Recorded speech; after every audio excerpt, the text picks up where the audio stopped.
मी तुम्हाला आज नवीन फ्रॉकची कटिंग आणि स्टिचिंग सांगणार आहे. तर बघा इथे मी एक डबल फोल्ड कापड घेतलेला आहे.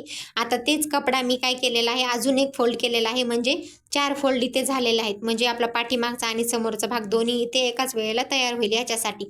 आता बघा या फ्रॉकला काही गळा वगैरे टाकायची गरज नाही आहे. हा थोडा वेगळ्या पद्धतीचा आहे आणि खरंच खूप सोपा आहे. याला काही या फ्रॉकला बनवायला जास्त वेळसुद्धा लागत नाही. तर बघा इथे मी इलास्टिकसाठी 2 इंच वरती टिक करणार आहे. आणि ही टिक ना केलेली आहे तिथून मी एक सरळ रेषा मारून घेणार आहे 2 इंचावरती. आता इथे ऑलरेडी रेषा आहे त्याच्यामुळे मी तिथूनच मारलेली आहे. तर जिथे आपण रेषा मारली ना तिथूनच मुंडा घ्यायचा आहे 5 इंच. 5 इंचावरती टिक करायची आहे. दुसऱ्या साईडने सुद्धा 5 ला टिक करायची आहे, जेणेकरून आपलं तिरकं जाणार नाही. आता बघा मध्ये सुद्धा एक मी टिक करून घेणार आहे, आपली रेषा ही सरळ येईल. आता बघा दोन्ही साईडने मी मुंडाचा माप टाकून घेतलेला आहे. आता बघा वरच्या साईडने सोडलेला आहे 2 इंच इलास्टिकसाठी, तिथूनच आपण आर्मोलचं मुंडाचं माप टाकलेलं आहे खाली 5 इंच. आता काय करायचं आहे, आपल्याला बेबीचा चेस्ट टाकायचा आहे. इथं चेस्टचं माप आहे 6 इंच. ठीक आहे, 6 इंचला मी एक टिक करून घेत असते, जेवढं घ्यायचे आहे घेतलेली आहे.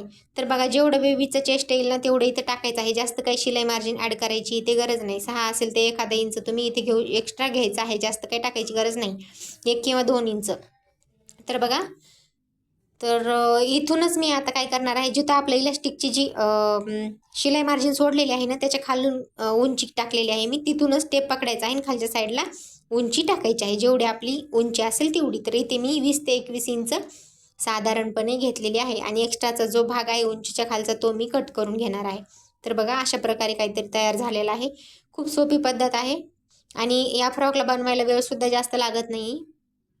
तर बघा आता जिथे आपण चेस्टचं माप टाकले का तिथूनच आपल्याला काय करायचं आहे, जिथे उंची आली ना आपली खालपर्यंत तिथून आपल्याला हे असं तिरकस जॉईन करून घ्यायचं आहे. ठीक आहे, काढून घ्यायचं आहे तिरकस असं आणि खालच्या साईडने थोडासा गोलाकार असा देऊन घ्यायचा आहे. तर हे बघा असा गोलाकार मी इथे काढलेला आहे. आता आपल्याला हे कट करून घ्यायचं आहे खालच्या साईडने.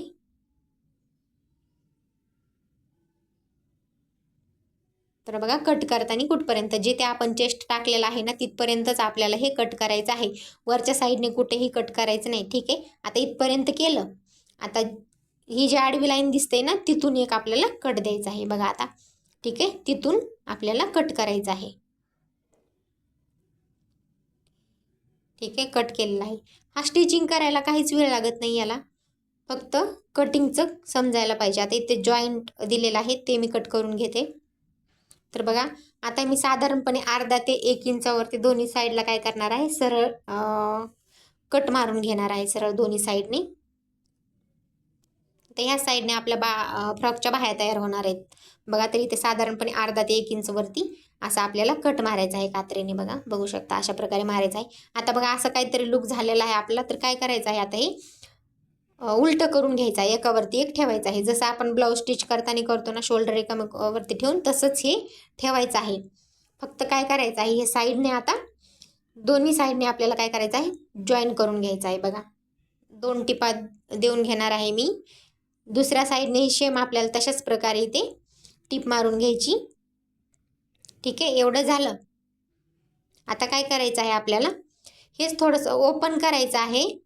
आता बघा अशा प्रकारे ओपन केलेलं आहे मी आणि तिथूनच आपल्याला काय करायचं, आतमध्ये फोल्ड करत करत एक टिप मारून घ्यायची आहे. ठीक आहे, अशा प्रकारे आपलं ते जी शोल्डर सारखी जी रेष दिसते ना तसं आलं पाहिजे. ठीक आहे, अशाच प्रकारे मी इथे फोल्ड केलेलं आहे आणि टिप मारून घेतल्या दुसऱ्या साईडने. बघा समजलं. आता हे बघा अशा प्रकारे उलट केलेलं आहे आणि अशा प्रकारे दुमडून आता मी काय करते, याला टिप मारून घेते. ॲटोमॅटिक आपला जो काही जी काही बाह्य असेल ना तिथे इथे तयार होते. बघा आता आता काय करायचं आहे, लगेच आपल्याला खालच्या साईडने सुद्धा टिप मारून घ्यायची आहे, दुमडायचं आहे. दुमडून आपल्याला इथे एक टिप मारून घ्यायची आहे. दोन्ही साईडने तसंच करायचं आहे. वरच्या पार्टला आणि खालच्या पार्टला सुद्धा अशा प्रकारे दुमडायचं आहे आणि आपल्याला टिप मारून घ्यायची आहे. याला दुसरा कपडा वगैरे जॉईन करायची गरज नाही, दुसरी पट्टी लावायची सुद्धा गरज नाही, यालाच दुमडायचं आहे आपल्याला.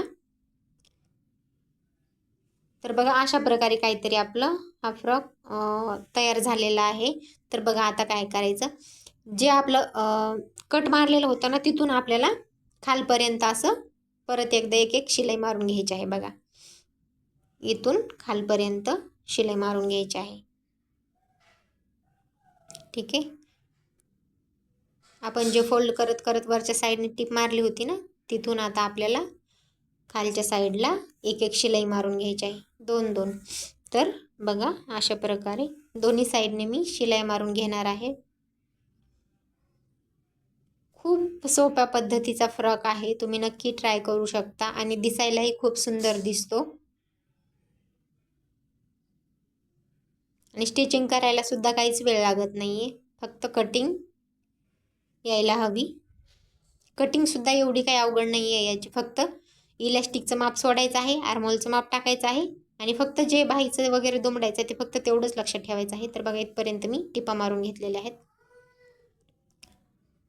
तर काय करायचं आपल्याला, हे सरळ करून घ्यायचं बघा. आता दोन्ही प्रकारे जॉईन केलं, दोन्ही साईडने आपल्याला काय करायचं आहे, आता याला टिपा मारायच्या आहेत. तर दुसऱ्या साईडने सुद्धा मी याला काय करते, जोडून घेते.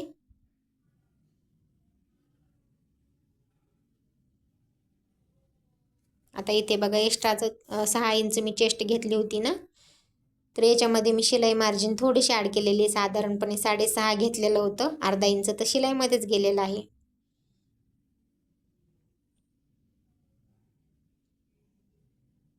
ठीक आहे. इथपर्यंत आपल्याला टिपा देऊन घ्यायची. तशीच आपल्याला दुसरी टिपसुद्धा इथे देऊन घ्यायची आहे. तर बघा जो इलॅस्टिकसाठी आपण सोडलं होतं ना वरच्या साईडने, तेच आता आतल्या साईडने आपल्याला फोल्ड करायचं आहे. बघा अशा प्रकारे फोल्ड करायचं आहे आणि फक्त एवढंच शिल्लक ठेवायचं आहे की आपलं इलॅस्टिक जाईल एवढं आपल्याला ते शिल्लक ठेवायचं आहे. आतल्या बाजूने मी टिप मारून घेते एक. ठीक आहे. आतल्या बाजूने अशा प्रकारे आपल्याला टिप मारायची आणि एवढं लक्षात ठेवायचं, इलॅस्टिक जाईल एवढं आपल्याला ते मोकळं ठेवायचं आहे.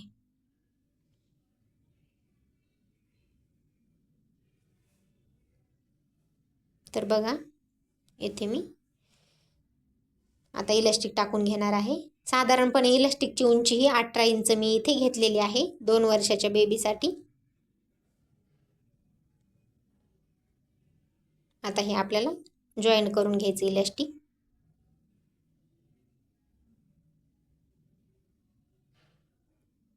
आणि जे आपण इलॅस्टिक जाण्यासाठी मोकळं ठेवलं होतं ना, ते परत इथे आपल्याला ते बंद करून घ्यायचं आहे.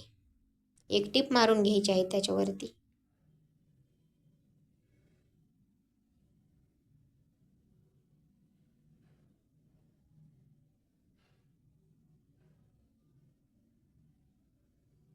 ठीक आहे. मी इथे एक टिप मारून घेते आतल्या बाजूने. इलॅस्टिकला शिलाईमध्ये येऊ द्यायचं नाही आहे आपल्याला, तर मारून घेतलेलं आहे बघा. आता हे फ्रॉक सरळ करून घेते. अशा प्रकारे आपल्या फ्रॉकचा लुक येतोय बघा. घातल्यानंतर पण खूप सुंदर दिसतोय. नक्की ट्राय करा. आणि याचा कपडा जर दुसरा असताना आणखीनच लुक चांगला आला असता. तर ठीक आहे, व्हिडिओ आवडला असेल तर नक्कीच लाईक करा. थँक्यू.